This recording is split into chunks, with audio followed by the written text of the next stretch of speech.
Welcome to face master com. யாரை பற்றி பார்க்க போகிறோம்? 2021 சட்டமன்ற தேர்தலில் பார்த்தீங்கன்னா தென் மாவட்டங்களில் மிகப்பெரிய லெவலில் தோல்வி அடைஞ்சதுக்கு முக்கியமான காரணம் அதிமுகவில் எடப்பாடி பழனிசாமி எடுத்த தவறான ஒரு சில முடிவுகள் தான்.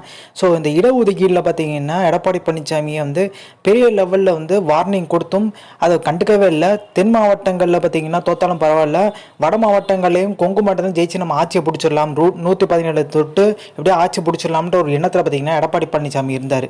பட் அது சாத்தியம் அப்படி சாத்தியம் 117 பார்த்தீங்கன்னா வட மாவட்டங்களையும் தென் மாவட்டங்களையும் பார்த்தீங்கன்னா பிடிச்சாலே போதும். ஸோ ஓபிஎஸ் அடுத்த நிமிஷமே நீக்கியிருப்பார். ஆனால் அப்படியும் பண்ண முடியல. தென் மாவட்டங்களே மிகப்பெரிய அடி விழுந்துச்சு. வட மாவட்டம் கொங்கு மாவட்டத்தில் ஓரளவுக்கு பெர்ஃபார்ம் பண்ணி அங்கே ஓரளவுக்கு சீட்டு வாங்கப்படுச்சு. இப்போ இதில் என்ன பிரச்சனைனா, ஓபிஎஸ் உட்பட எல்லா முன்னாள் அமைச்சரையும் கொஞ்சம் கஷ்டப்பட்டு தான் ஜெயிச்சாங்க.